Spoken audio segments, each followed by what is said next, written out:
Hello and welcome to another episode of Capcom Confidential. I'm one of your hosts, Pete Fabiano. And I'm the other of your hosts, Matt Walker. That's right. What's your middle name, Matt? Steven? Steven, yeah. Yeah, Matthew see? Steven, Remember that. MSW.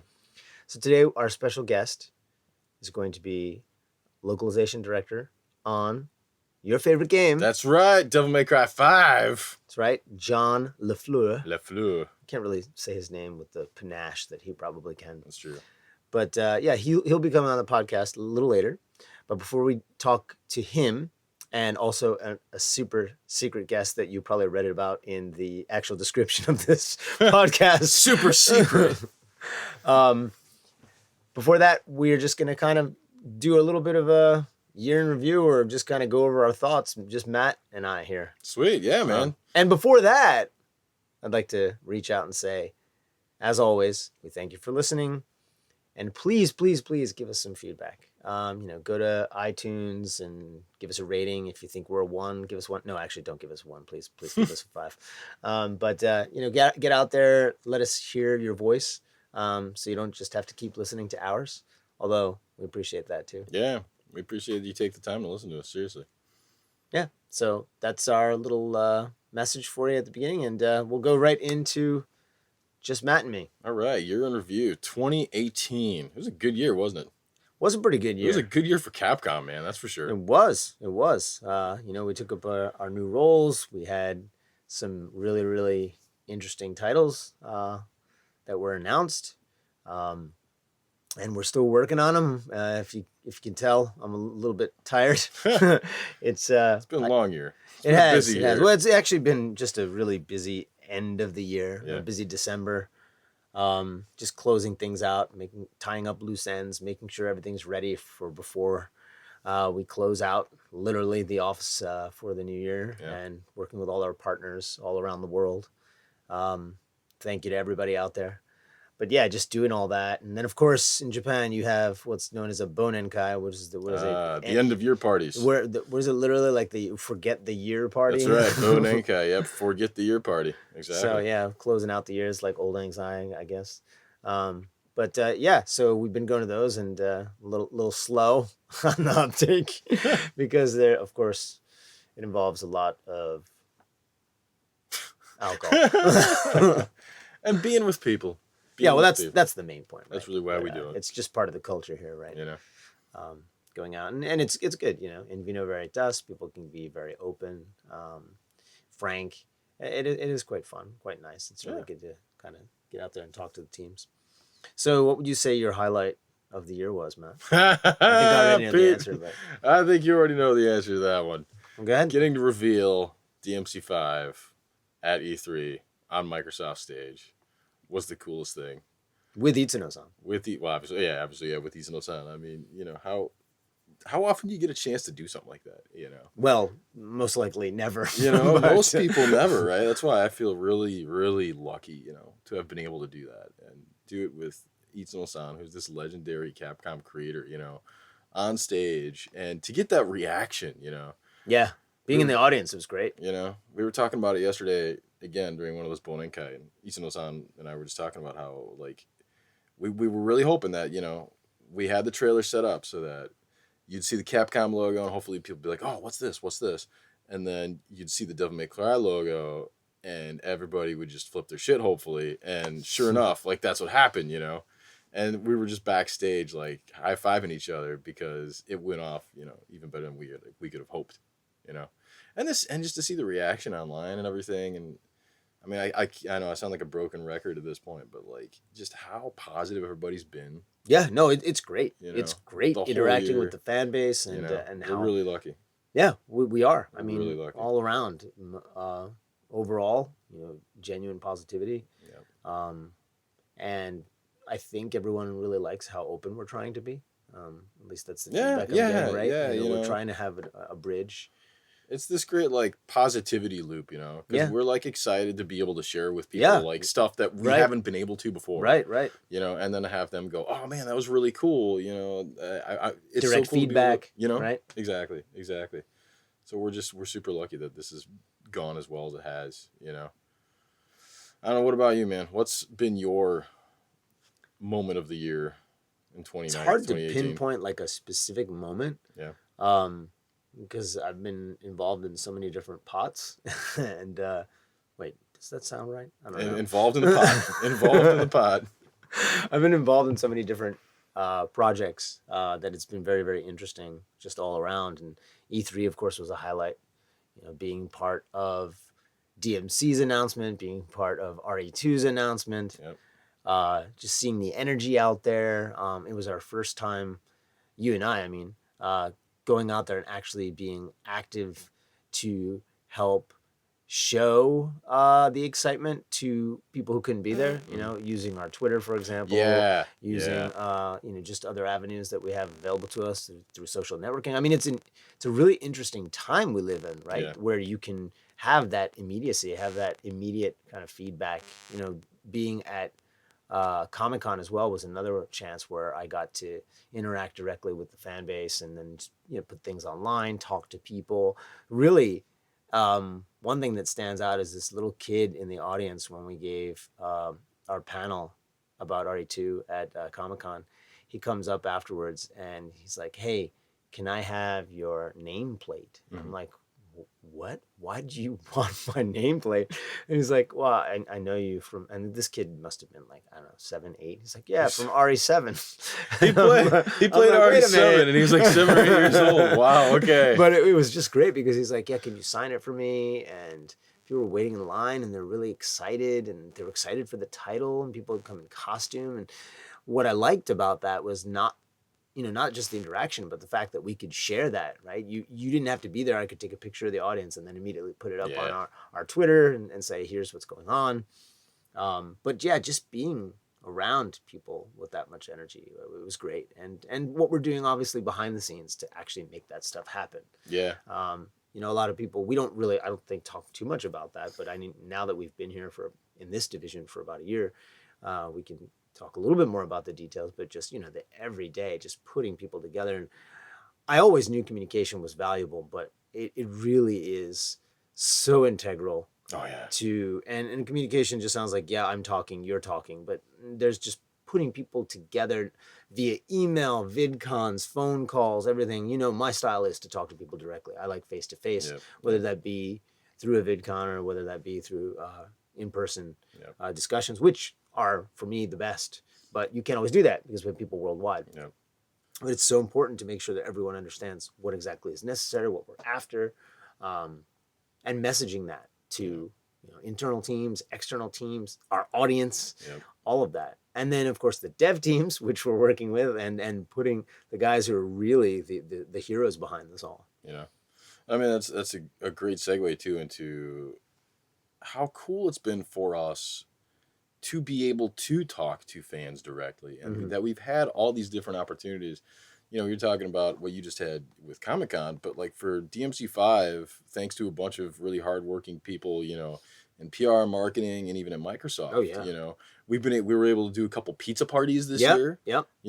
Where we would actually go and hang out with the fans, and we'd have pizza with them, and we'd sign stuff if they wanted anything, any kind of signature or take pictures or whatever, and just be able to talk to people. And that was fantastic. It was absolutely great to be able to just hang out with people and be like, "Look, I'm just one of you guys." I mean, we're excited for these titles. We're excited to work with these teams. We're excited to make a quality product. And it's just great. I mean, we were on the creative side for so long, and I would still say we're creative, just we're working in a different capacity now. So it is really interesting, and I really enjoy the fact that we're able to kind of connect people from the outside. Which I think is something I won't say new. Obviously, we've done this. The company has done it forever, but hopefully we've added something to that.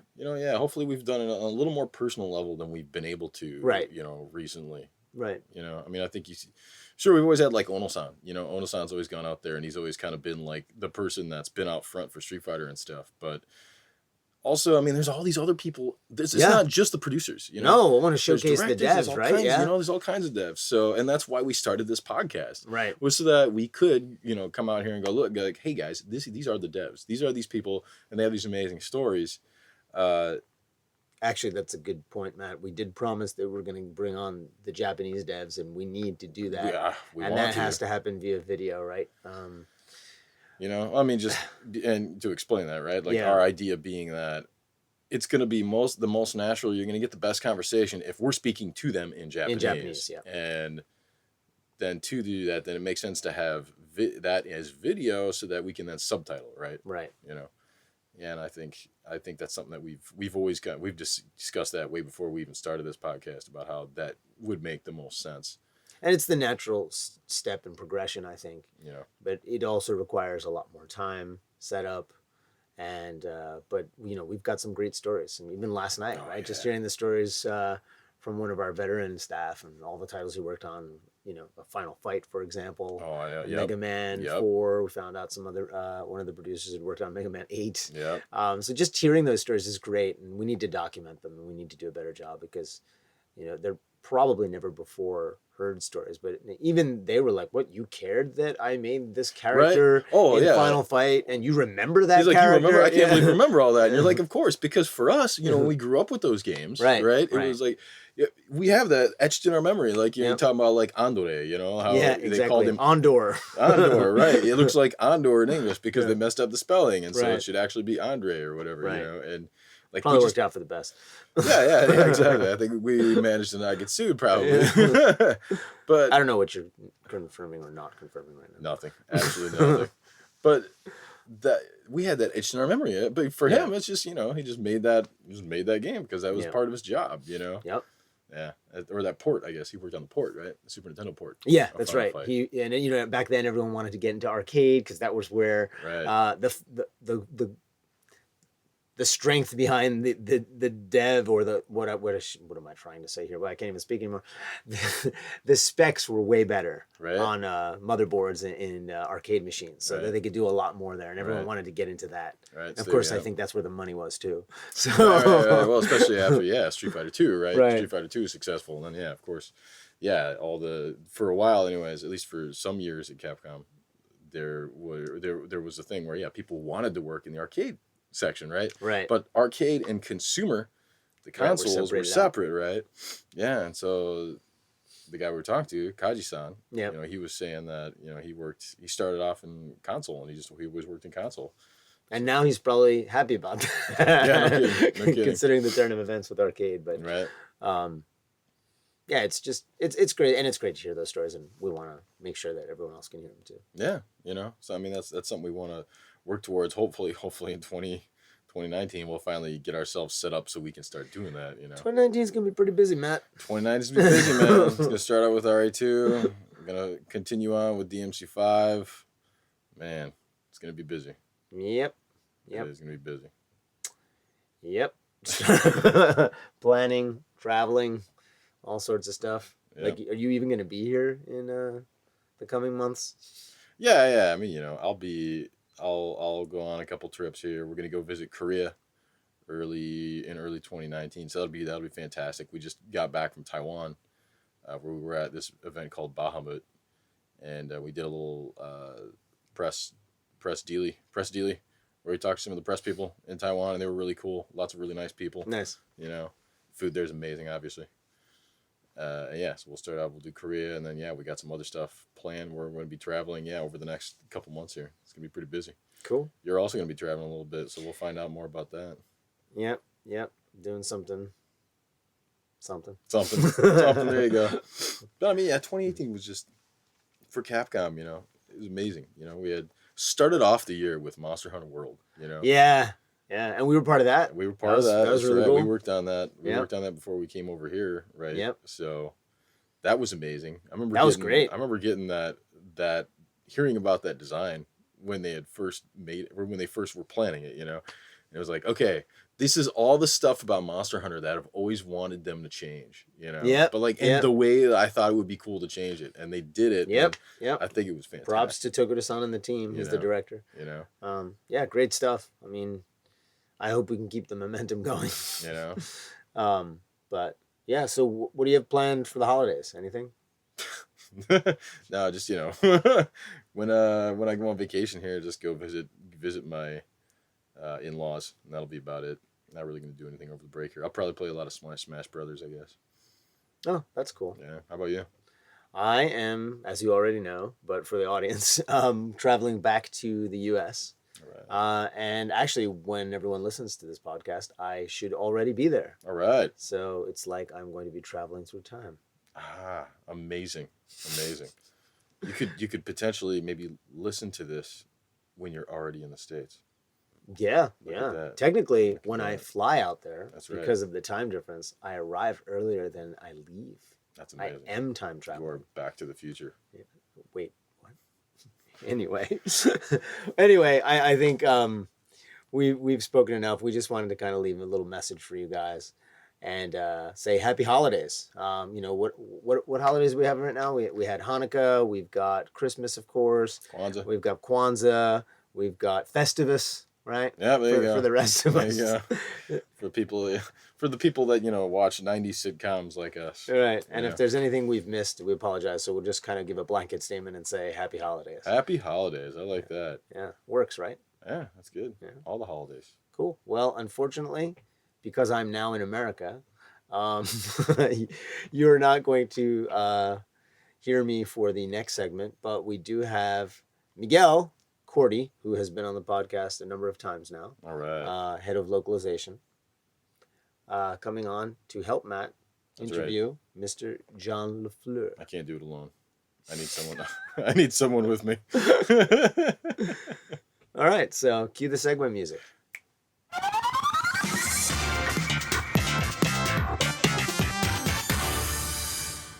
And we're back with a slight change of host. I'd say that was a change. I'm not Pete. I'm Miguel Cordy, also known as fan favorite podcaster. That's right. You're more than the fan favorite, Miguel. You're also the head of global production. That is and correct. Localization. That is correct. But we're not here to talk to me. You and I are here to talk to the guest we said we were going to talk to, or you said you were going to talk to. We have Mr. Jon LeFlore with us. Hello. Localization director extraordinaire That's here at me. Capcom. All right. And so, yeah, John's got a lot of interesting stories, and most of them we can't share. But Hold on, you didn't say. I was going to say tell interesting stories. yeah, there's certain contractual things that prohibit it. But before, we're not even going to get into Capcom first. We're going to back it up a little bit because we just want to know where you came from and where you are. I guess maybe to keep people's interest for the juicy bits at the end, you are currently the localization director of which title? That's Devil May Cry 5. All right. Yeah. The title that's back. Best title. The best title. That's the sound that Matt makes anytime you say the title in front of him. That's right. It just Pretty comes much. out Every time, automatically. yeah, you can see when I'm on Capcom TV and stuff too. That's pretty much what happens. Yeah. You don't even need a soundboard for it. You can get the real person to do it for you Just anytime say you want. The title name. That's all you have to do. I like calling him while I'm at work, just saying it. Especially when he's in the middle of a meeting. Just pops out. But we'll come back to Devil May Cry 5 at the end. sure. I'm sure a lot of the fans want to tune in for that part. But first, we want to just find out how you got here. I mean, everyone came to Japan by different routes. We've all discussed. I want to start even before that. You want to discuss when he was I born? want to go all. I want to go all the way to the beginning here. Okay. Well, tell us, if you want to give us some background of All where you're right. from, Well, and then what brought you to Japan. Sure. Well, when a man and woman love each other very much, sparks fly. And This they is say what I'm talking about. Yes. They say they want a Sparks. child named John. Yes. Yes. Do they have the name first? No, I was the second child, and my mom named my brother Evan Robert LeFlore after all of our family members on my mom's side. And by the time I came around, She my ran out dad. of names? Yeah. Well, it's more like she got to name him, and then when I came around, Dad got to name me. And I honestly just think he liked the names. I don't think he had the same I don't know. type of precedent. John. Yeah, And that stuck. it's like a lot of biblical names: Jonathan, Peter. Yeah. Was Peter your middle name? That's it. I did not know that. Yeah, well. Oh my God. You heard it here first, folks. It's not something he likes to World release. broadcast. Yes. Yeah. Oh, the middle Yeah. name. Oh. Yeah. Okay. That's Yep. pretty cool. And you are from the United States. Yes, I'm from Washington, D.C. the DC area, to Silver Spring, Maryland, like one of Oh, those right, yeah. the suburbs that you can walk to DC from. Oh wow, you can walk there. How long does it take to get there? It depends on how fast I'm walking. Yes. Okay. Wow. Yeah, and literally, like you can like Snarky answer. yeah, But take it.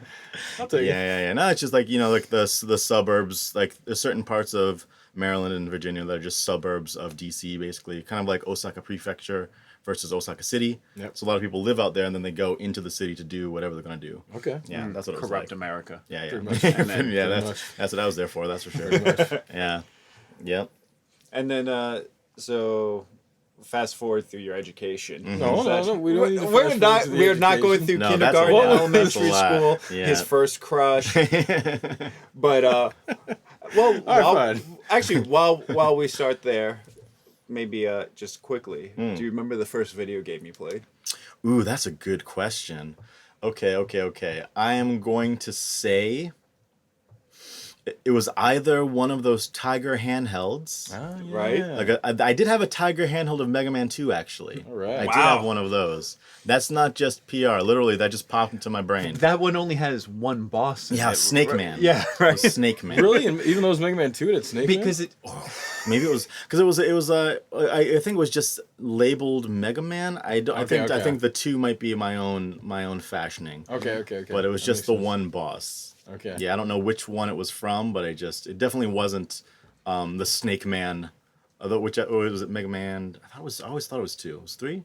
Mega Man 3 was Snake Man. No, okay. Mega Man 2 had like Airman, Crash Man. Heat Man. Yeah, of course, Yeah. Woodman. Yep, exactly. Okay, Yep, now I'm back. You got it. I'm back on track. Sorry, guys. So it was either this Tiger handheld or Yeah. what was. Or I'm gonna say Dr. Mario. Really? Like, No kidding. like I had like the Mario and Duck Hunt 2-for-1 cartridge, and I played that to death, especially like the Duck Hunt one. But like we had Dr. Mario really early, and my mom actually also loved Dr. Mario, so I Nice. have to fight her to Wow. That's pretty cool. to play. Didn't it have a sometimes. 2-player mode? Yeah, but that's not what we were about. That's She not was- what the LeFlore family is yeah, about. yeah. She was way better than Sharing me. is not So, our thing. yeah, It's not our thing.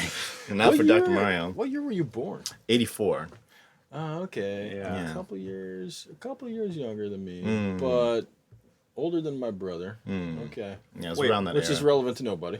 Well, just for curiosity, was your first console an NES? Or... My first console was an NES, yeah, but I had a Commodore 64. Mm. You were rich. Um, Where did you get it used? Well, I think we did get it used, but my dad was a doctor. Mm. Although when we got the Commodore, like he was still in school and everything. So, yeah, it's a good question. I don't know how he managed to cobble together money for that. Well, that's Commodore back in the day 64. before student debt was oppressively Oh, God, crushing seriously. it. True. Left True. you Can we- without any can we do money that? to Can we start a just- family. Can we just change this podcast about how? Can we just change to how hard things have gotten in the last 30 years? But yeah, that's interesting because my first one was an Intellivision. Oh wow, yeah, But- that was. And we got it After my free. time. You know, one of those timeshare condo things or whatever. Mhm. Oh, They yeah. lured my family there because you get to spend a day there. You get a free dinner and all that. Mm. And then they try to get you to buy the timeshare thing, which my parents had no intention of Yeah. doing. But there was a free gift, and they were hoping to get the free car, which we didn't get. And on the way out, they basically threw a box through the window, and we're like, and they're like, my mom said, "I don't know what this is." And my brother and I saw it. It's like a video game Yeah, system. wow. That's pretty What sweet. must that have been like? That's pretty sweet, man. Yeah. Played some Tron on that. I can tell you. Jeez. But yeah, if you guys, if Dr. Mario was one of your first games, you guys may not have had an NES until like 90 or something. Then. Yeah, let's see. Yeah, because I was 184. Yeah, That was I kind of later because that's even post Tetris. That Yeah, game, right? it's like I was like 7 or 8 when I got it, so that makes Okay, around all right, that time. makes sense. Yeah, that makes sense. Yeah, it yeah, works out yeah, pretty well. yeah. Wow, okay, Did- cool. And then my Quick fate question: was was it used a used NES? I don't know. I'm just because yeah. based on the ages, like I remember in my generation, people had a lot of used Atari 2600s. Yeah, I don't a think lot of they kids had a didn't lot get of it those. new. It's they Yeah. got it at a garage sale Right. or Yeah, someone's yeah. older brother who didn't want it, and so we're kind of a generation apart. So that yeah, seems how yeah. you I could re- have gotten then. I had the box. I had the zapper. It Oh, came you with had a everything. full set then. Yeah, yeah. So Maybe your mom Was- bought it because she wanted some Dr. Yeah. Mario.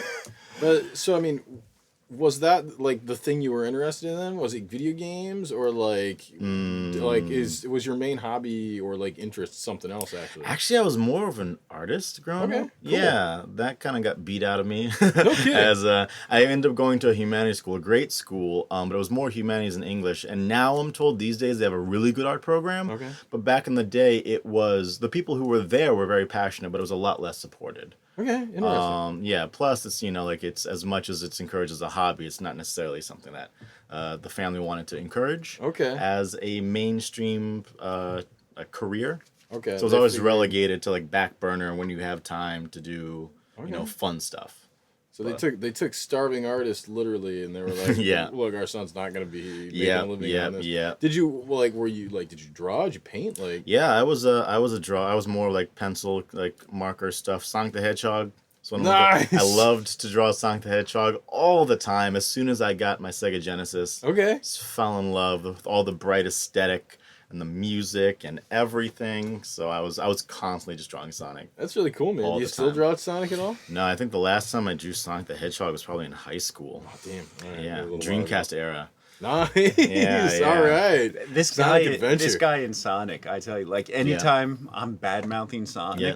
like he's within earshot Of all course. the time to jump to his defense. Hey man, as long as it's if you got something to say, I'm not gonna fault you. But if it's low hanging fruit, I'll tell you can do better. There you go. Like there's Yeah. plenty Sonic of Mania things to was good, say. man. It was amazing. Some The people latest, say that, the yeah. latest 2D Sonic. Yeah, game. super happy about Super the good, way man. that turned out. Everything about that Yeah. is just perfect. And they had 2 different kinds of bonus games in it and stuff Yep, too. yep. Sweet, dude. I bought the regular one and the bonus, like the expansion, Sonic Mania yeah, Plus. yeah. Yeah, they actually got the physical release. Yep. Oh yeah, great games, Sweet, great dude. soundtrack. Every time on Twitter I see some Sonic meme or something like that, I always think, "Oh, I'm gonna tell John about it." Yeah. But then I look closely, and he's the one who's the one who- retweeted it. Yeah. I'm like, "Oh, okay." Yeah, I've got a certain cadre of friends who, like, whenever they see something messed up about Sonic online, they're just, like, immediately throwing it at me just to see what happens. All right, well, we're going to forget the rest of this episode now. We're just going to talk about the Sonic movie now. We're just going to go. No, We're just going to talk about the Sonic movie. that is a willfully ignorant blind spot Right on, in right my media circus. Right I'm on. not paying attention Maybe to that we at can all. have you back for your thoughts once that comes When it out. comes That out, comes we'll out. have the We'll Sonic have the a movie live episode. Sonic viewing party or something.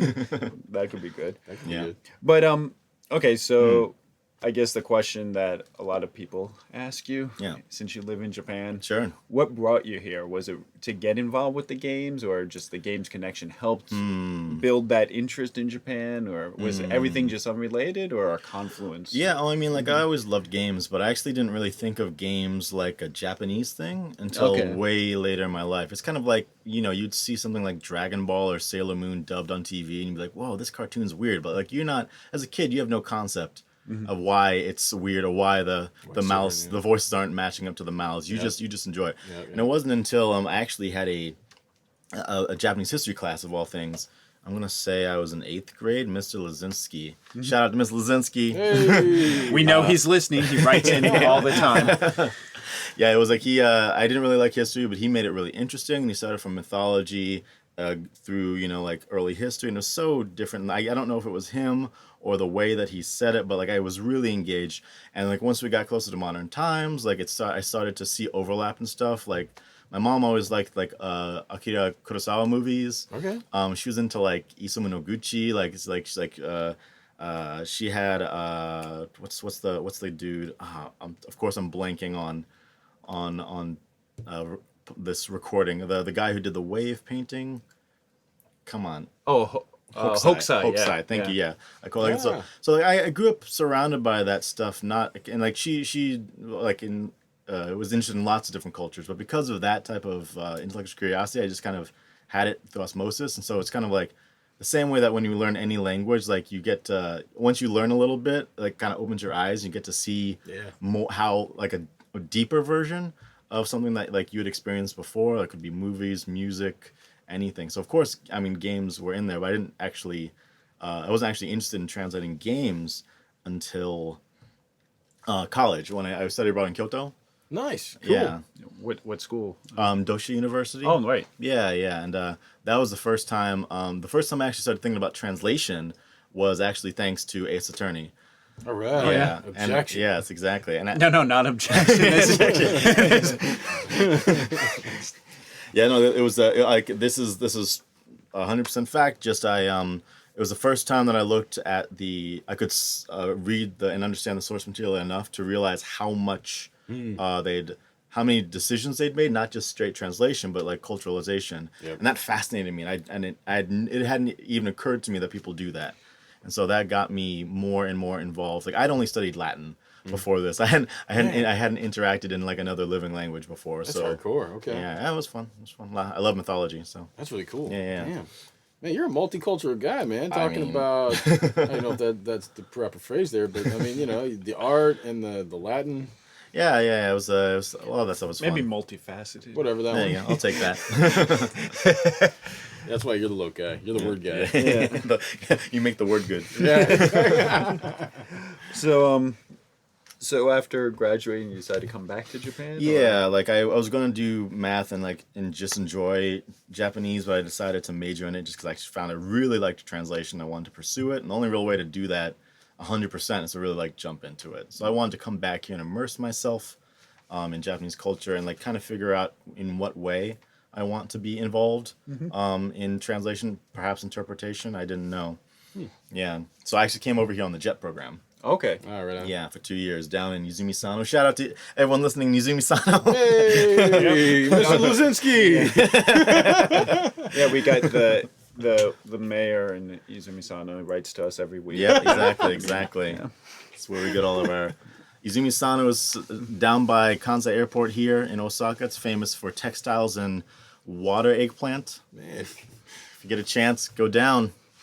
Check a it lot of out. stuff, man. Jeez. I mean, when your mascot's a water eggplant with eyeballs, you ask questions. You don't let Like, that what's lie. this thing? Yeah, you can't just leave that alone. That's amazing. Yeah. So you came back with the JET program with Yeah. always an eye to doing the translation. of Yeah, some like sort. seeing what direction that would take me, and I was enjoying it, but like I was involved. There's a community of game developers and just gamers in a city like Osaka, and Osaka is such a dense city that you end up running into a lot of people a lot of the time, and getting to talk to people and translators and game devs. It got me interested if I could do it. And it wasn't until I started to do research that I realized that like this how many developers there are in Kansai. Cool. I honestly didn't even realize that Capcom was here in Right. Osaka, and that's when I first became aware that I could possibly work for Capcom someday. Right. Oh, that's pretty cool. Yeah. Okay. That's when you became aware, and this was during the JET program. How many years ago Yeah. was that now? That was six years ago. Okay. Yeah. All right. So not that long ago. No, Interesting. no. Okay. Yeah. So you kind of realize, like, you're like, all right, I can kind of translate stuff. Maybe video games is something I could try out. Yeah. All right. And then where did you go from JET? I worked for another translation agency in Osaka. I'm not going to say them by name because I want to badmouth them. Nice. It was just not. It was a worthwhile experience, but it kind of was on the other side of the foot. I had worked in a translation agency actually in America before I came here, so I had these ideas okay. of what I think translation should be and like how to treat your subcontractors. Okay. And this company did the opposite. It gave me like kind of the negative reinforcement. Like this is what happens when you don't take care of your people. Okay. You know, it affects the quality of the work, the morale of the people. Like it's just nothing. I never want to be a part of that again. Okay. So I left that after 6 months. Well, so the place that you worked at, the translation place that you worked at in the States, they were Yeah. pretty good. Yeah, that was like a real coincidence. Just straight out of college, I contacted them with the hope of kind of learning about the industry, not necessarily to get a job. I just wanted to kind of figure out how to get my foot in the door because Okay. a lot of these freelance jobs say you need experience. Yeah. It's like catch-22. You need experience to get a job. But you so need true. the job Oh, it's to so get true. experience. So I just wanted to just sit down and talk to them. And coincidentally, the administrative assistant on the translation side of this company was leaving later that month. Wow. Okay. So just the timing was perfect, and I went in and interviewed with them, and it was just a really easy way, actually, way easier for me than to try to survive off translation, to work in the translation industry. Okay. So I was really, really happy that happened. That's really cool. Okay. Yeah.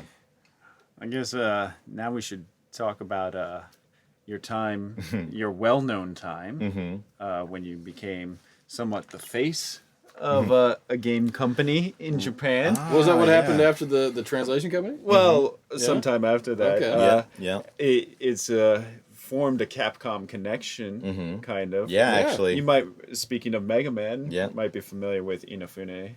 Inafune, Keiji Inafune. That's Keiji right. Inafune? Yeah, That's I've the never one. actually met the guy. Oh, you never met him? No, I've never met him. I've met him. Yeah, you've Yeah, worked with him, right? Yeah. I lived with him. What?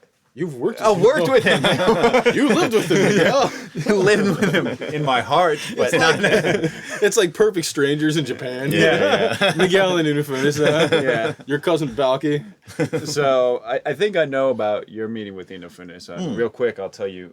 The first time Yeah, I met please. Inafune-san, Yeah. I'd been at Capcom at least 8 months at that Yeah. time. It was my first time to go to E3. Yeah. I think in 2008, and that was back when E3 was kind of low key. They were trying to not make it this huge marketing thing. So instead of having the nice open floor with all the games, they had a small floor with some little kiosks for games. And then every company had like a glorified meeting room on the second floor. And so all the press would visit that little area. And it was really boring. I didn't know that then because that Yeah. was my first E3, but they were trying to do something different.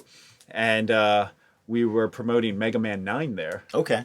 All right. And which I was working on, and I was with the producer, and Inafune-san was going to be there as well for press interviews and things like that. So we fly in. Our flight landed kind of late-ish, and so we couldn't go to the hotel. Okay. We had to go directly to the E3. Oh, wow. Downtown Right off LA. your flight? Right off the flight. This was back Wow. before Capcom got nice and would send us the day before. Yeah. Yeah, before they would send you the day of. You know, and a lot of the people who were flying business class were like, I'm fed, I'm rested. Yeah, I'm like, back in steerage with half a meal. With all the So cattle. yeah, and so we get there, and this is my first time to meet people from CUSA. I had never met them. I didn't know anything about them either.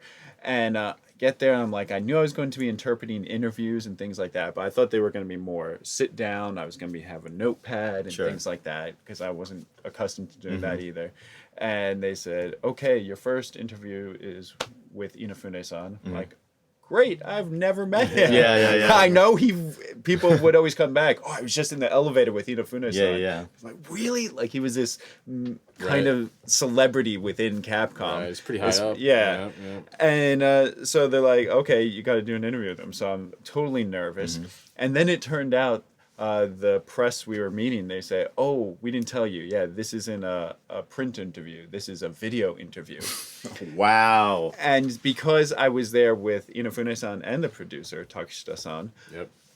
they said, oh, there's 2 people to interview and we need the interpreter.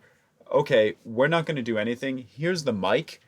Here's the questions. We want you to interview them. Oh, wow. Like, no sleep, Throw jet you lag. to the wolves. Never met Inafune-san before. My first time to interpret, and I can't even use a pen. Jeez. So it was a real trial by fire. That's like a nightmare. Like if you just like look down in your boxer shorts, that's like every interpreter's nightmare, man. Oh man, that was crazy. But I survived. I don't know how. I You're don't here. remember the content. Yeah, But you know, I mean, but that's the thing, like with interpreting, like especially if you've had kind of enough experience with the language and stuff. I don't know. You do kind of get used to those kind of situations. Sure. oh yeah, now I've been You gotta- thrown you gotta into think like on the your feet. lion's Yeah, den. just lean into right, it. Exactly. Yeah, You that just- first time, too many new things Yeah. at once. Oh, yeah, I know. E3, CUSA, planes, business Heck, trip. you thought you'd be able to at least go back to your room before. Right. yeah, Yeah. just drop Just my luggage. one I'm thing just after worried. another. I'm also worried. Like my luggage is kind of out there. Is that going to be okay? Like, Yeah. Back in the States. So that was my first meeting with Inafune Yeah. son. There you go. What was Yeah, your first yeah, meeting? What about you? My first meeting was thanks to the Capcom veteran turned game agent Dynamo, Mr. Ben Judd. Mr. Ben Judd. Yeah. I had met him in Osaka through this game meetup called Kantaru Yep. that he runs, and I just met him randomly, just going to meet people. Very, very personable, very encouraging of my passion towards translation, and just after I'd quit this bad translation agency, I was looking for other work. I was just looking for someone to honestly renew my visa. Yeah. And it's just steady work. I wasn't in any rush. Oh, that goes. But then he contacts me one day and he takes me out for some drinks and he says, listen, I've become aware of an opportunity that might be great for you, and just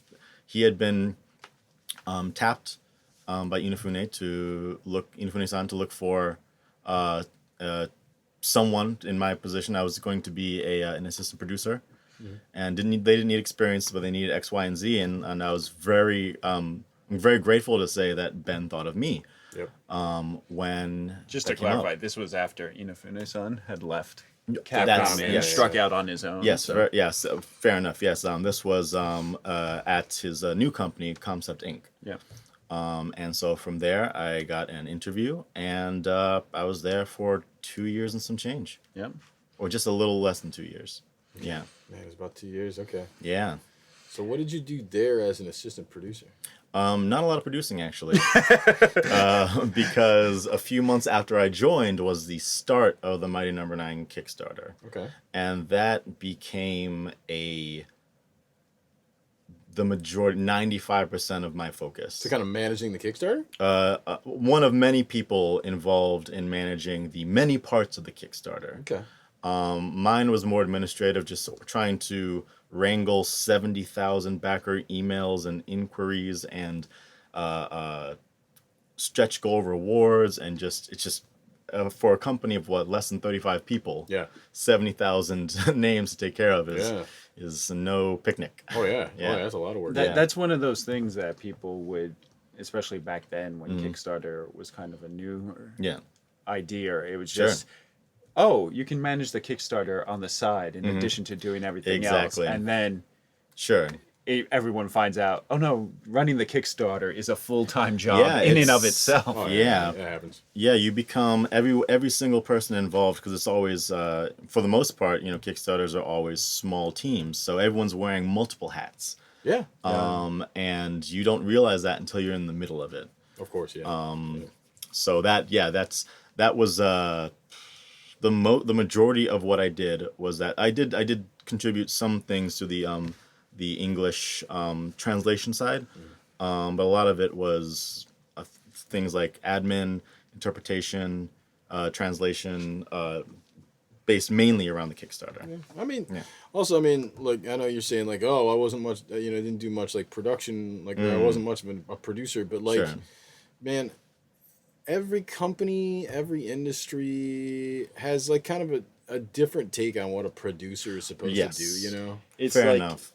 when I meet people like at GDC or any game event and they say they're a producer, I have to follow up with like, well, what are you doing Sure, and things yeah, like sure. that Yeah, because 'cause everybody's different, man. Everyone's Yeah. different. They have Everyone's a got different stuff they Yeah. gotta do. Yeah. Well, I can say at the very least, I know that they took me on with the intent of me being an externally facing producer, and that most of my work had me internally facing. Yeah. Interesting. Like at the very least, when I say I wasn't doing producer work, I wasn't doing that sort of. You weren't doing, producer like, work. PR per se. Yeah, no, I wasn't doing Interesting. that. Yeah.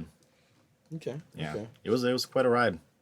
Ah, see, I'm sure it was, Yeah. man. I mean, they had quite, the experience back then trying to get that all set up and then Yeah. going It's all the way through the crazy release. that because it's a weird hybrid situation. You have a lot of veterans of the Japanese video game industry, Inafune-san included, Sure. working there. But the company itself is more like this indie startup. Yeah, it was Certainly. it was I can't that was a- imagine that yeah. combination. It's not like a bunch of young people straight out of college. We're just going to make a Yeah. game and go for it. This is people who've been making games the majority of their adult Yeah. lives, just without the Yeah. aegis of this company protecting them, Yeah, just yeah. doing it. That was actually, that's a good point. That was very interesting because day to day it was kind of, sometimes it was confusing about how you would want to present yourself, because as an indie developer in a Kickstarter, transparency is very important, and I guess staying humble, like and grateful towards the people backing you. Yeah. And at the same time, there was AAA, a lot of AAA star power. Not Inafune-san, but Matsumae-san. man. Yeah. Doing the music. Yeah. We had just people coming from all over contributing to the project, and so it was this weird amalgamation. Yeah. Depending on who I was talking to about what and when and how, I wasn't sure what to say. But I can tell you this: anytime that we went to any conventions, Inafune-san knew exactly what his goal was, which was to meet all the people who were supporting him. Nice. He That's great. he never wanted to keep a distance. Didn't matter what he was doing. He would just want to walk around and look at stuff, talk. He never did not want to talk to people. That's awesome. That's Yeah. fantastic. When I was with him at E3 and a couple E3s after that, like everywhere he would go, he knew someone or someone wanted to talk to him. He was always being mobbed. Yeah. And then like every now and then, like there's a long day at work. Yeah. And we had like a Capcom dinner that USA had arranged for us, and I was so tired, like I couldn't even think. I couldn't even focus on what we were eating, and I could tell he was tired too. And the waiters that was serving us, he was just like, "What kind of gathering is this?" Because there's people speaking English, Japanese, and it's just kind of weird. I'm like, "Oh, we work for a game company." And then he finds out we work for Capcom. He's like, "Oh man, I love Capcom. Mega Man's one of my favorite characters." That's Inafune-san right there. Which I don't know if I should have said that because I didn't want to infringe on Inafune-san's time and also have to interpret it. But then Inafune-san's like, "Oh, you're a Mega Man fan?" And he's like, "Bring me a piece of paper or something." And the guy brought him a pen and paper, and he drew him a Mega Man. I'm like, "Oh, that's so cool." Like, you're in the middle of this dinner. Everyone was trying to talk to you all day. Everyone's trying to talk to you here because you have people who don't see you because you're in Japan all the time who are trying to talk to you about stuff. And he just made time for this fan. I'm like, That's wow, awesome. that's awesome. really nice. Like, I've never seen him turn down something like that. Yeah, no, I could, in terms of attitude, I know that there's the tweets and the attitudes and the conspiracy theories, but I can tell you that he's a class act. Like, he more than anything wants to, one of his major motivations, I guess I would say, is to make something for the fans. That's awesome. Like, that was one of the things when he was working here. Like, a lot of times he would say, "Look, you're probably going to disagree with me. I think you should make the game like this." He tried to coax the devs here into making the game fun. Yeah. And he's like, think about it. When you're making the game, who's going to play this, right? They're the ones who have to play it. So, okay, you kind of find it kind of fun. Yeah. Is the person playing this going to find it fun? Yeah. And, yeah. I mean, you're never going to agree with everyone, but he did have a vision of certain things, and I did respect that. Every time he said something, it's like, well, at the end, who's going to play this? Sure.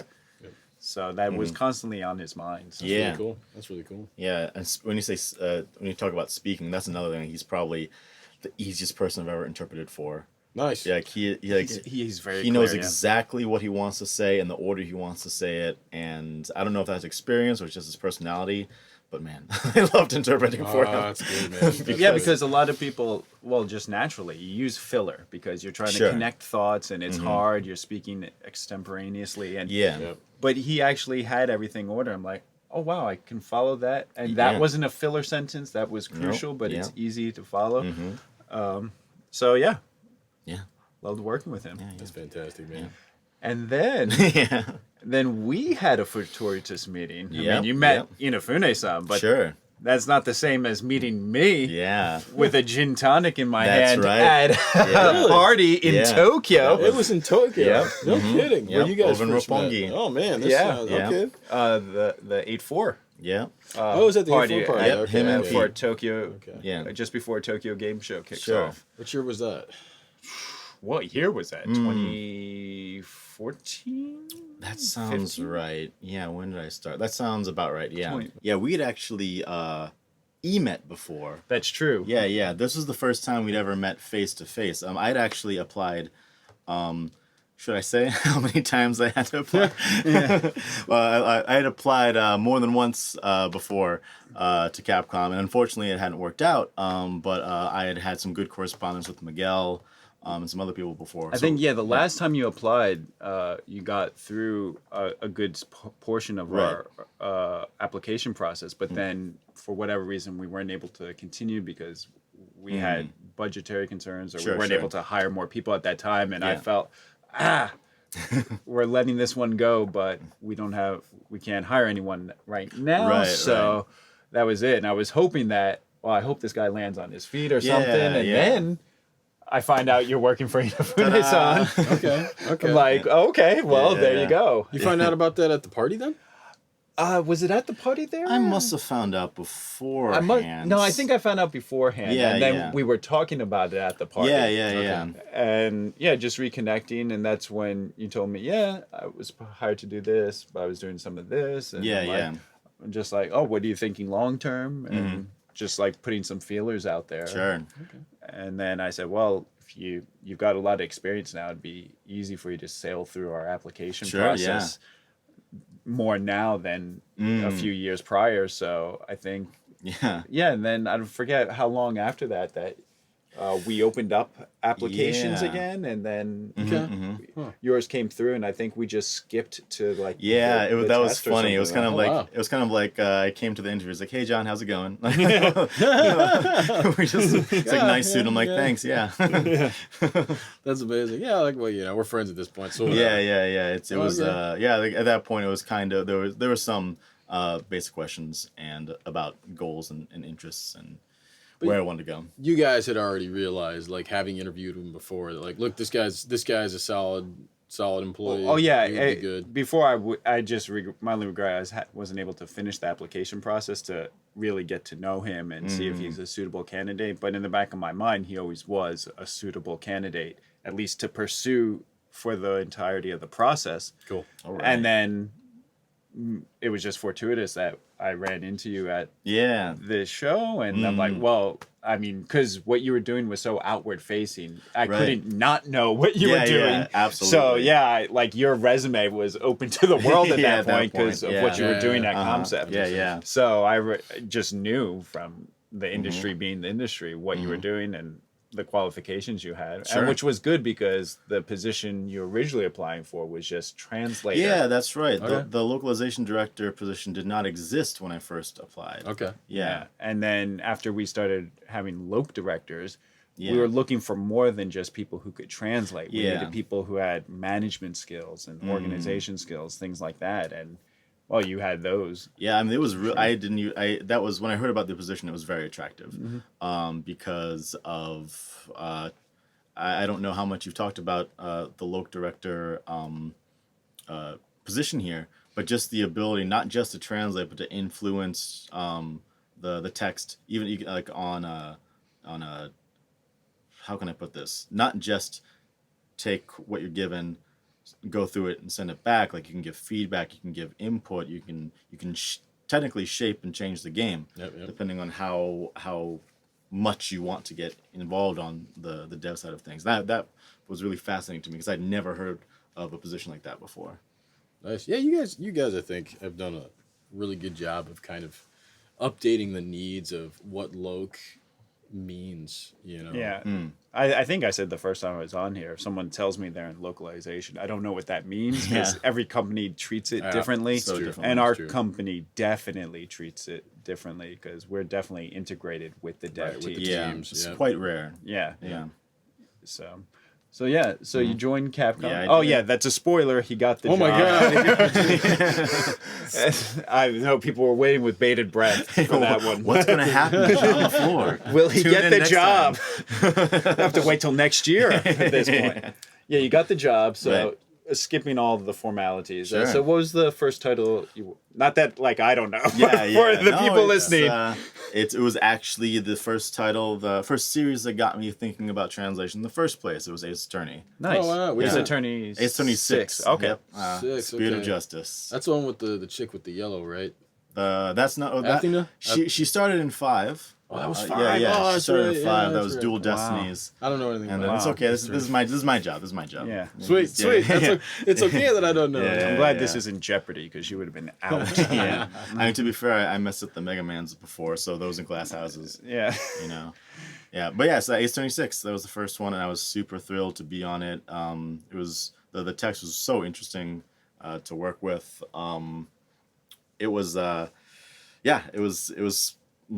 baby John, like little inner child John was super psyched. That's really cool. To have because that was I believe, 10 years after I first I wasn't studying abroad in Kyoto. Okay. Yeah, so it's a pretty big milestone That's at really the time. cool. Okay. Yeah. And what did you do on that one? Was that kind of more translating? Was that more something else? Well, 'cause, like I had just joined, so to cut my teeth on a project, I was assisting another localization director, who was in charge of the project, and I was involved with less high level, like I wasn't managing budgets or schedules, but I was doing things. I was assisting with culturalization. I was one of the first editors when the outsourced translation came in. And so I was just basically doing like loc director light, Okay. to figure out things like the software we use, the standards we have, because you study when you first get in here, like the standards and the workflow. Sure. Even though the workflow is mostly different for each project, like just the overarching similarities, I suppose. Right on. Yeah. Right on. That's pretty cool. Yeah. All right. So you worked on Ace Attorney 6. Mm-hmm. What came after that? A hodgepodge. Okay, all kinds of Yeah, stuff. Okay. there was the Okami. Okami port. HD. Oh, cool. You worked on Yeah. that? That's cool. Yeah, and I love Okami, so that was really fun to put my hands on. You know what I mean? Yeah. We had the Revelations 1 and 2 ports. Okay. I can't even. I'm trying to go through them chronologically, but like a lot of these smaller projects are kind of hard to keep track of. Sure. And they're probably overlap. Yeah. There's like lots Right. of less commitment than say like a full-fledged Sure, loc sure. director project. Yeah. Sure, that makes sense. Yeah. That's really cool. Well, and then that brings us to Here we are. the trigger of the matter. Yeah. Okay. As I guess Pull Matt that would say. trigger. Pull Let's that pull trigger. that trigger. Pull it. Pull That devil trigger. Yeah. We ready to Yeah. pull it? All right. All right, Miguel. Let's pull that devil trigger. There it is. There it is. All There it right. is. Bang, bang, bang. Devil May Cry 5. That's the one. Yeah. Yep. I know you wanted that. So You were waiting for that, weren't you? I was waiting for that. Yeah, just I don't know if every time. the audio levels were waiting for that, but Yeah. but I was Everybody's waiting. ears. I'm sorry, everybody's ears. But yeah, so Devil May Cry, like that is a marquee franchise for Yeah. Capcom, and one, well, not to ignore the Ninja Theory one. Why were you going to ignore it? Well, just because internally we haven't really made a Devil May Cry game for almost 10 Yeah. years since Devil May Cry 4. So at least internally, it hadn't been an ongoing concern. Except Did you guys didn't work with Ninja Theory at all? no, on because the that look? not at all. Actually, Oh, they were okay, handling okay. that themselves, Yep. and our affiliate CUSA were working with them. Okay. On okay. that. So, yeah. So the figs and stuff that had nothing No, to do with we gave a little bit of Interesting, advice okay. and stuff here and there, but that was mainly them. And Itsuno-san was actually working on that too. He was giving them some advice Sure. and working with Right, them yeah, and we- stuff. But it was really their thing, and that's how they wanted it to be. And then Dante appeared in like Marvel vs. Capcom 3 and Right. things like that. So I mean, Devil May Cry as a franchise wasn't completely forgotten, but the games weren't being made Sure, by yeah. Capcom at that point. And then Itsuno-san came back. There it is. Yeah. And there it is, and you got to work on it. Yeah, that was fun. I am not the pinnacle Devil May Cry player, and I wouldn't ever try to make that claim because You're not S rank? some of those people out there, man, they're picture perfect. It's like Oh man, it's amazing. It's like a poem. It's amazing, yeah. Seeing some of these players. Yeah, and I played the first 3 when I was a kid. I kind of chewed through them, although 3 admittedly was a bit more of a struggle than the other ones. Okay, it's a little 'Cause- harder, right? Yeah. Oh, it's tighter. It's way tighter. Well, and also the special. I think it was the special edition. It was either the original Right, DMC3 right. or special edition. I forget which one, but one of them came to the West, and they actually made it harder than it was in Japan. It was like they called. I think they called hard mode in Japan normal or something. I forget. I can't remember which way it goes. Don't quote me on this, fans, because I'm not remembering off the top of my head. I definitely in one of them the hard version became normal. I can't Right. remember which direction that went off Right. the top of my head. Yeah, but it was tough. Yeah, I mean, I remember first playing DMC3 a long time ago and thinking, that it.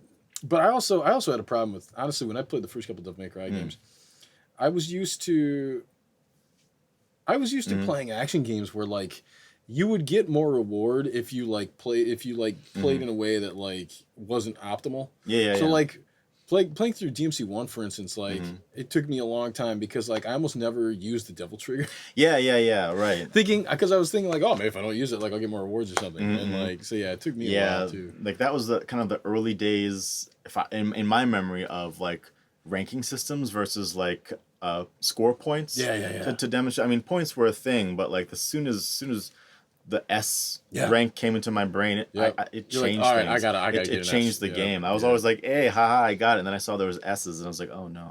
Yeah, exactly. I've been living a lie like, this whole time. It changed the way you play, because up to that point, it was just about beating the enemies. Yeah.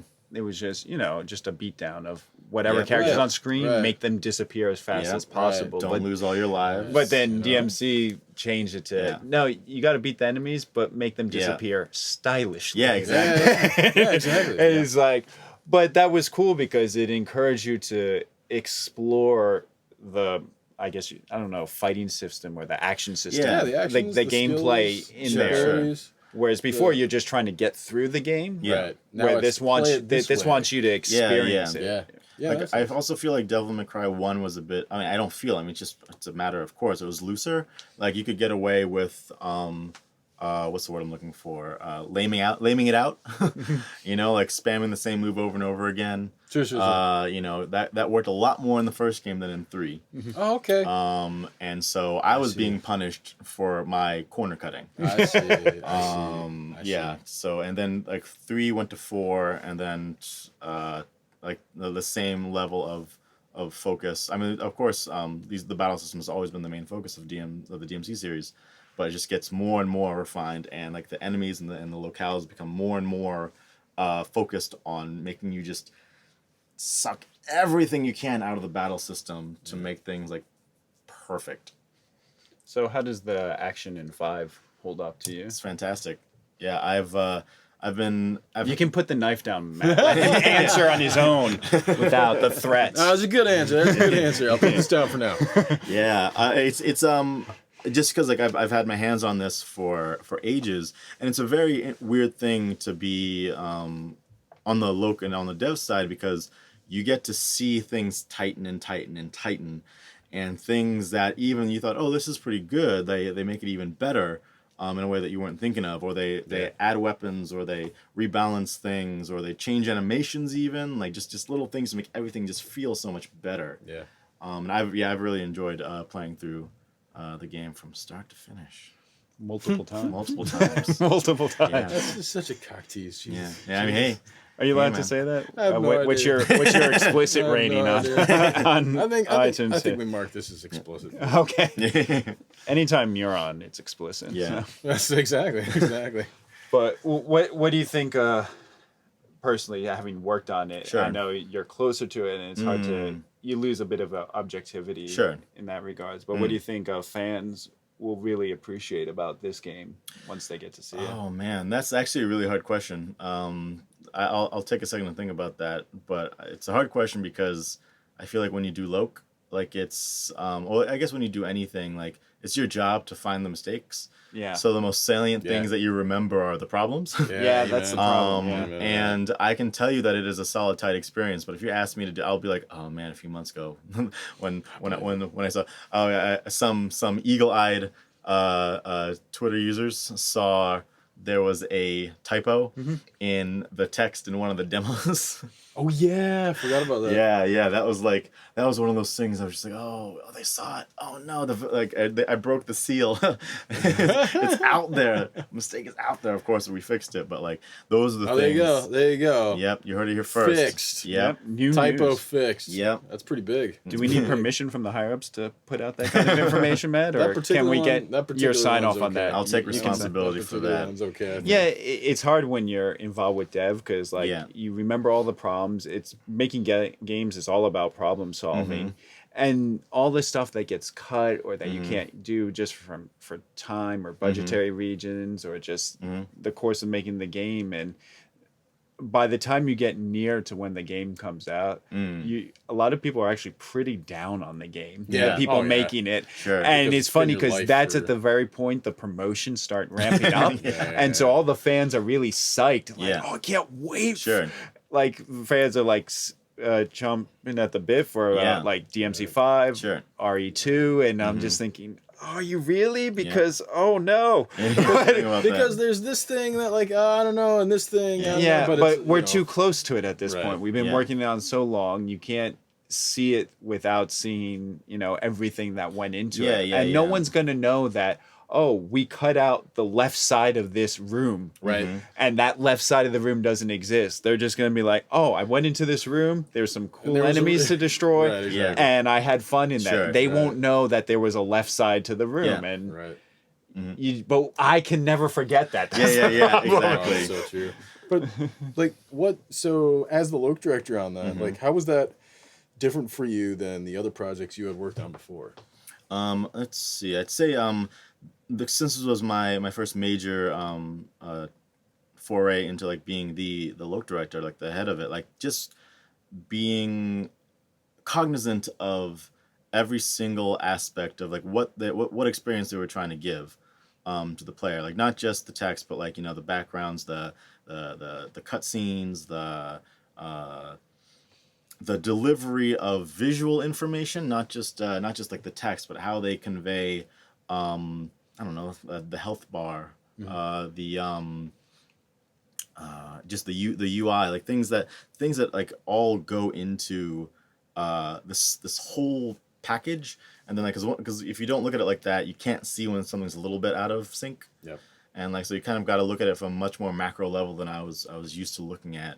And that was super fun at times, and sometimes like I really would want to just focus on like a chunk of text, and like switching from the one hat to the other hat was never like it's like shifting gears without a clutch. Yeah, I know how that goes. Yeah, so like that was an experience, but I like to think a worthwhile one.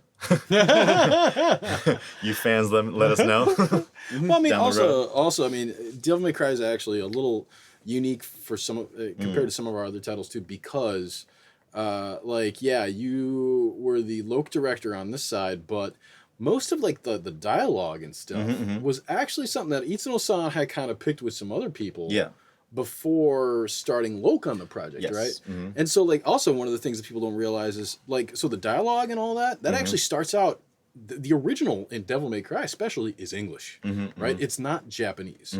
There's a Japanese guide from which the English script Is built, born, but yeah. essentially. And then it gets actually relocalized into Japanese Exactly. after the fact. Yeah, like It's only in Japanese in the beginning to the extent that the creators, like Itsuno-san, can understand what they're making. Right. Because they can't think in English. But their goal is to put it into English as quickly as possible. Right. Because all the cutscenes and everything are Have to filmed come in together. English. Yep, exactly. And have to make sense from that point of view. And Exactly. then they go back to You Japanese. know, and I think, and I mean that specific point too. That's something that I think you guys in the Loke team have. Most of your titles are kind of like that now, right? Where actually, yeah, okay, there's like a Japanese kind of like outline or whatever, and like, okay, in Japanese, this is the kind of situation we want. Sure. But then it turns out that like when it comes time to do the cutscenes, to record the dialogue and stuff, that stuff actually gets recorded in English first. Yeah. And it not necessarily on Devil May Cry, but on some of the other titles,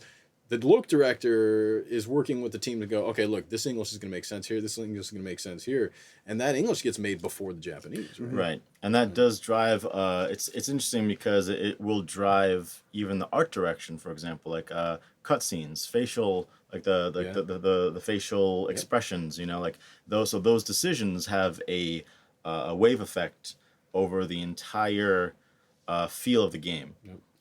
Yeah, that's why I think that's one thing I find so fascinating about Loke is because that's the type of thing I used to do tech theater when I was a kid. You know, light and sounds and stuff. And it was one of those things that like when you do it right, nobody notices. Right on. You know, they're just like, that was such a great play. Oh, they did such a great job. But as soon as one of the lights flickers out, they're like, Yeah. what's that? Yeah, And I feel like Loke is the same way. When you do it well, it's just like it's beautiful. Everyone's like I said, like when I was a kid, I didn't know Ace Attorney wasn't a direct translation. Right. So like that's what I think is like the appeal of localization, or like what a good localization strives to do. Yeah. Yeah. Oh yeah, no doubt, man. And I mean, yeah, we definitely have some interesting examples of that too. Where like, yeah, you have plenty of games where like, okay, nobody really says anything about the dialogue, so that actually means that okay, the English Yeah. turned out pretty well. Yeah, right? exactly. Yep. But whereas then you'll have like stuff like Monster Hunter, where I feel like maybe I'm wrong, but like Andrew likes to like put like jokes here and there, which I like a lot. I like a lot of those little jokes and references and stuff. But then like some people be like, well, I didn't like this reference. Yeah. Well, I mean that's It's no pleasing everyone. There's no Yeah, pleasing yeah, everyone. yeah, I mean, you know. David, who was on one of, I think the first episode of this podcast. Oh yeah, Our English editor. Yeah. Like I think he kind of made up that whole direction for the chef, the big beefy chef. Yeah. That whole thing, that his whole thing is focused on working out and making gains and making sure that you're fed. Like he came up with that whole shtick for him, because in the Japanese it actually lacks a shtick. It's pretty straightforward. Yeah. So you spend enough time talking to him that we felt we needed to, make it a little more Give him a little entertaining. more personality. Yeah, That's give it a bit awesome. more- I love Of it. course, and Yeah. we clear those things with the directors so they understand Sure. that we're very divergent. Right. Like Street Fighter is a really good case in point, and some of the Darkstalkers characters too, from like Marvel vs. Capcom and whatnot, because the Japanese side for Chun-Li, they've really focused on the fact that one of her favorite things to eat is crepes. Therefore, we're going to treat her like a Japanese high school girl in No terms of her kidding. personality. Yeah. But in Okay. terms of the West, the thing we focused on was her dislike, which is Bison, and the fact that she's a Okay. badass Interpol Yeah, agent. yeah, So yeah. we think of Chun-Li more as badass Yeah. fighting Yeah. woman, and the Japanese side tends to Wow. think of her more in cute girl That's thing. interesting. As soon as you said that, like the victory pose in Street Fighter 2 makes a lot more It does sense. make a lot Yeah. more They're sense. so yeah. much. They were so much more cutesy than they've evolved to be. Right. Yeah. Now they're a lot more like she'll do like a pose, or like just do like a little. Sorry about that, but it won't be so You're doing cutesy. you're doing the Street Fighter Alpha taunt. Yeah, now. yeah, yeah. The thing where she puts the one hand behind Yeah. her back and the other one with it forward, and she says, "Go in." Yeah, there," come or in whatever, there. right? And then when I worked on Tatsunoko vs. Capcom, that was my first time to be able to write Morrigan from Darkstalkers. Oh, okay. Yeah. And from then, ever since, and Alex, who worked on Marvel vs. Capcom 4, made sure this continued, Wow. was that everything Morgan says, we try to make it a double entendre in Yeah, right. English. Oh, interesting. Yeah. Like, you can take it straight as it is, or you can take it with the other meaning. Yeah. But because of her character and who she is as a succubus and all that, Right. we think that's a great way to really encapsulate her personality. really fun. So, Interesting. That's cool. Yeah. yeah. That's cool. But yeah, I mean, for DMC5, you really didn't get to do much of that with the dialogue, did Right. you? I mean, like you know? said, because the dialogue had already been set beforehand, there was more of a framework Yeah. to work with. Also, like compared to something like Monster Hunter, besides cutscenes, you don't get a lot of opportunities to see the personalities of anyone but the main characters, the playable characters. So there is a lot less wiggle room, and there's legacy. Okay. You know, like so People yeah. have certain expectations Yeah, of that's a really good Dante point, and actually, Nero legacy and all stuff, that. yeah. Yeah, exactly. And like being respectful to the legacy while not being what's the word I'm looking for? There he is, local director. Forgetting his words. Beholden. Yeah. Without being beholden to the series is a hard balance to balance. I bet. Yeah. Well, especially with that, I mean, everyone has to remember last time they saw Dante and Nero as we know them, Yeah. technically, spin-off games aside, like Sure. Marvel vs. Capcom and that PlayStation fighting game was in Devil May Cry 4. Sure. But because those characters actually age, You're right. they technically should not be exactly Exactly the the same. same, yeah. And you have to take a little bit of liberties because Exactly, people have yeah. characters should grow Yeah. just like people. And I mean, Dante's been so many different people. Like the DMC1 Dante versus 3 versus 4. Like you go, you like the young, the super young Dante, the I guess late 20s, early 30s Dante, and then like the quote unquote old man Dante from 4. Although we get even more old man Dante in this one in 5. Like just seeing him, he's got a through line, but he's never been the same person. yeah. He's grown. in DMC3 he'll point his gun at everything, Yeah. In DMC1, he'll let someone throw a sword at him because he doesn't care. Just throw a sword at me. I don't care. Right, and by 4, he's dodging around and jumping and landing on stuff and doing little dances. Like he's real. He's real old hat at that point. Yeah. About all the dangers. So Yeah. it's cool. It's cool just to be a part of the latest iteration. That is cool. Yeah. Real quick before we end, who's your Yeah. favorite character in DMC5? In DMC5, my favorite character is. And bleep this out so it'll be a secret for Oh my everyone. god! When you edit. You know what would be great? You know what would be great is if I edit it so that right before he says it, I cut it and then the music plays. Yeah.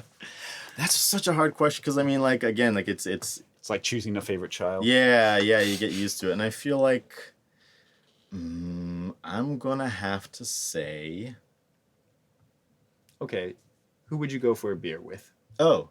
Dante. Okay, like there you go. Easy. not even a question. No kidding. Yeah, no. More than Nero, really? Yeah, Nero. I feel like I would go to Nero to a punk show. Ah. I would go to a concert with Nero. Okay. I'm not a mosher, but I'd go into a mosh pit with Nero. Okay. If I went to a mosh pit with Dante, I'd look around. He'd be like sitting on the bar drinking and laughing at me as I get beat up. Like he's doing his own thing. He's like, you do you. I'm just gonna You be do over you. here. Yeah. I like that. Yeah, Nero would be right in there with me. I like that. I actually got a question about one of the fans asked on Twitter a little while ago. Okay. This is very specifically related to the game. Okay. So in the demo, you can pull up the move list, Sure. and you for the delay combos. Mm-hmm. So where it's hit a button, wait a second, hit a button. The way it's loked is if it's on the Xbox controller, right? Yeah. Be for YY, comma then Y. Yeah. So I'm wondering if you can explain the logic behind how it got loked that way. I think we stuck closer to DMC4 Okay. on the DMC4 style, just because looking at the way that people have mastered the moveset, like I literally just opened up the DMC4 manual and looked at how they did it. Okay. And we started that way, and then like depending on whether the format could work over all 3 characters, we kind of shifted stuff around and refined it.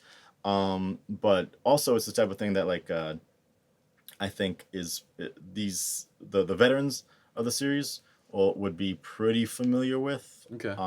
I think it was in DMC Devil May Cry they changed some of the button commands to be much more almost like fighting game style. Okay. But I suppose just for the sake of the format and the UI, we decided to go in that direction. Interesting. Yeah. Okay. All right. That's really interesting. Yeah. That explains something that like I said, the fan, at least one of our fans, was very interested in that, and I was like, I'll ask John about that. Let's see what he says. Yeah. That's Like pretty those things usually go through several iterations where like you start going one way and then you get to one move and you're like, that's awkward. Oh, I bet. Let me change that. Okay, now let's go back and change all the All of them, others. yeah, because I'm sure. that's gonna work a lot better. Sure you Or guys do that a worse, lot. they Yeah. change the move on you. Yeah. That happens. Yeah. I bet. Yeah. Yeah. Jeez. Well, John, thank you for taking the time to sit down with us. My pleasure. And discuss some DMC and Yeah, some it's great personal talking with you history. guys. Where can people find you online? That's if you're right. willing to be found online and the- debate the finer points of Sonic esoterica. Well, thanks to the aforementioned typo, people have already found me. Many have already found me, and everyone's been cool, so no problem. That's good. Yeah. So my handle is Jozujon. That's JOUZUJON. And For Twitter. for Twitter, yes. And you're gonna see lots of Sonic retweets. All right. And a lot of excitement myself towards DMC5 and seeing what fans make. Some of the fan art and the gifts it's are so amazing. the videos are so much fun. It's amazing. Yeah. It's so good, man. Yeah. Sweet. And then by all means, whenever anybody's looking at the movie poster, they can just, tweet at John and be like, check this out. Think of me. This is me. Yeah, I used to send it to him over our office chat stuff, but then he called me out for power harassment. Can't do that anymore. Anyway, thanks a lot, John. Yeah, yeah. We appreciate it. My pleasure.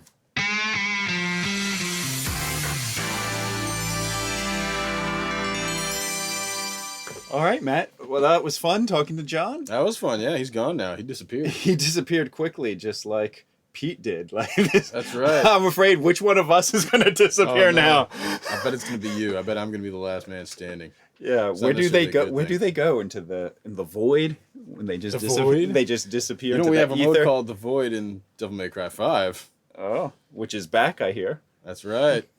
I don't think. Yeah.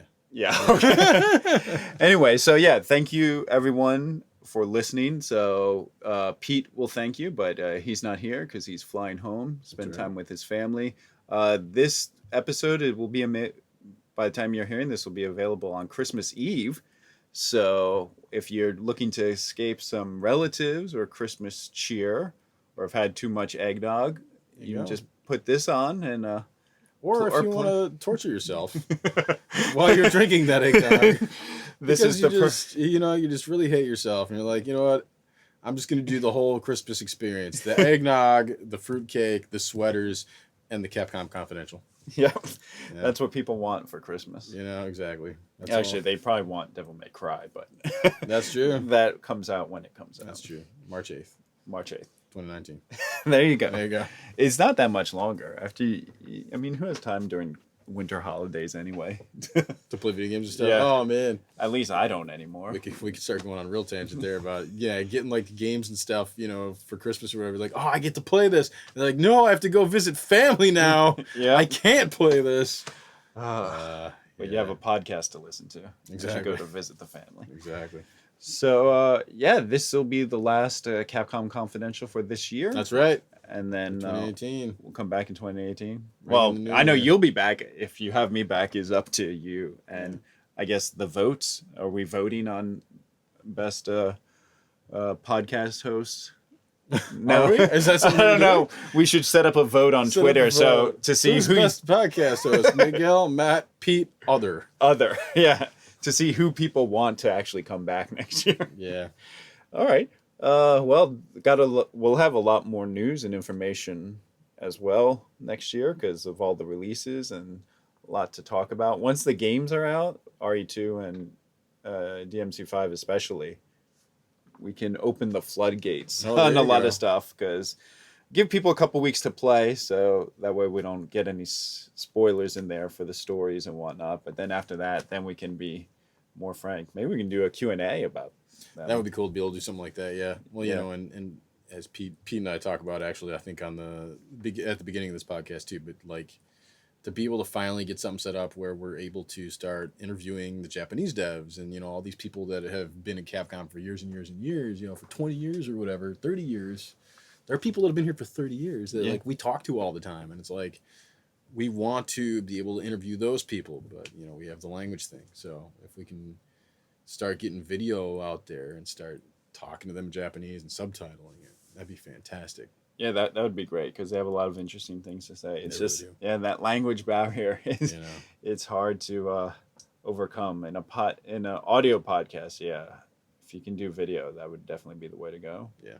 But okay, so if you enjoyed this podcast, and we hope you did, be sure to check us Subscribe. out on iTunes. Yeah. Subscribe. Leave a comment if you can, or a rating, preferably. Preferably a high one, yeah. 5 stars. Yeah, if you listen to any podcast, please leave ratings for them because that's how the algorithms help search and filter them to the top. So people looking for something related to game dev and podcasting, this will show up. The more you know. Yeah. Listen to this guy, Mr. Tech over here. Yeah. Well, and because in the Christmas spirit, don't just leave a rating for this podcast, but any podcast you listen to. You're like podcast Santa Claus. Giving out- man. Ho, ho, giving out the ho, ratings. Yeah. Miguel. When I get home tonight, I'm just going to open up iTunes, go Just start Choose my- 5-starring everything. 5-star. Any podcast that uses my favorite words in the dictionary gets a 5-star. Oh, man. rating. I'm looking forward to finding out what these favorite words are. They're pretty random. All right. Sweet. Yeah. And, you'll be able to find us on the Twitter at dev1_official. That's our Twitter handle.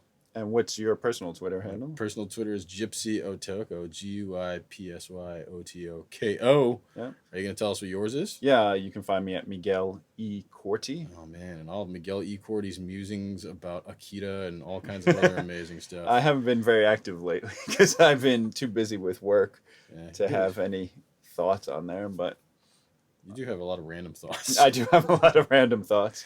I think some of that stuff comes off a little more callously than like you actually are too. Yeah, I'm thinking of putting up a separate account, like just a complete comedy parody account. That'd be good. Because so I can do those jokes, and if it comes off as too sardonic or right, acerbic, then people will just be like, "Oh, this is a comedy account. I expect that." Are those favorite words in the dictionary? Yeah, I hope so. I better acerbic? find the acerbic podcast when I get home. No. Yeah. But yeah, hopefully a lot of good things in store for the new year. I hope so.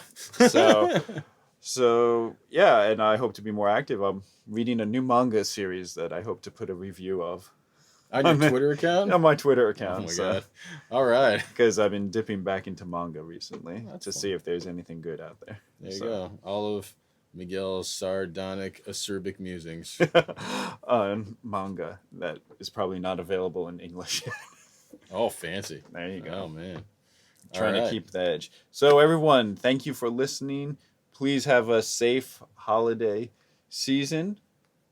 For us, that goes way through the new year because in Japan, the focus is on New Year's, not so much Christmas.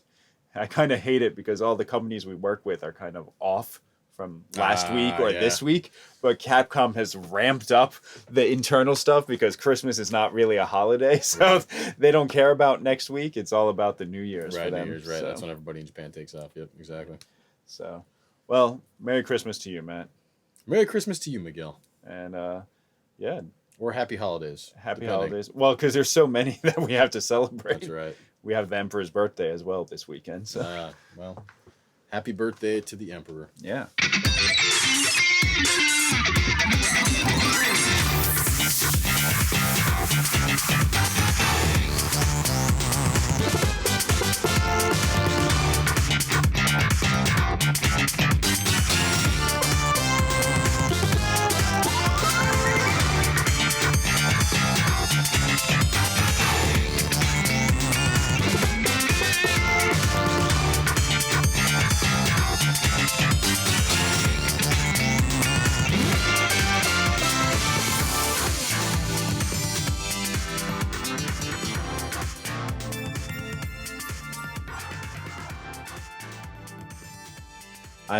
I wonder if that'll stay a holiday next year once he abdicates. Are we going to keep that?